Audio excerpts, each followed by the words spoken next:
नमस्कार. आज शुक्रवार दिनांक 17 एप्रिल. जाणून घेऊया आजच्या मुख्य 5 बातम्या. आपण ऐकत आहात मराठी अपडेट समूहाचे दररोज सकाळी 7:30 वाजता प्रसारित होणारे Marathi update morning news podcast. Nanded शहरातील देगलूर नाका भागातील MGR गार्डनच्या बाजूला असलेल्या एका डबक्यात 4 अल्पवयीन शाळकरी मुलांचा बुडून मृत्यू झाल्याची दुर्दैवी घटना काल दुपारच्या सुमारास घडली आहे.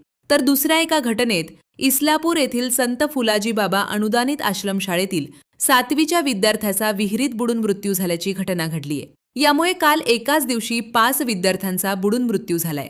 नांदेड जिल्हा मध्यवर्ती सहकारी बँकेवर लोकनियुक्त संचालक मंडळ आल्यानंतर बँकेने मोठी भरारी घेतली असून मराठवाड्यात लातूरनंतर नांदेड जिल्हा बँक सर्वोत्तम दुसऱ्या क्रमांकाची बँक ठरली आहे. बँकेचा निव्वळ नफा 7 कोटीपेक्षा जास्त आहे, अशी माहिती बँकेचे माजी अध्यक्ष तथा माजी खासदार भास्करराव पाटील खदगावकर यांनी काल पत्रकार परिषदेच्या माध्यमातून दिली आहे.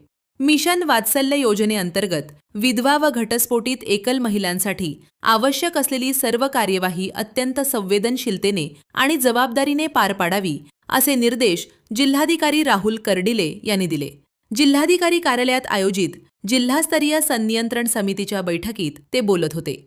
रस्त्यावर थांबलेल्या कारची काच फोडून अज्ञात चोरट्यांनी 8 लाख रुपयांची रोख रक्कम लंपास केल्याची घटना भोकर शहरातील बिलाल नगरात भागात 15 एप्रिल रोजी सायंकाळच्या सुमारास घडली आहे. दररोज सकाळी 7:30 वाजता Marathi update morning news podcast ऐकण्यासाठी मराठी अपडेट पॉडकास्ट YouTube चॅनलला सबस्क्राईब करा. धन्यवाद.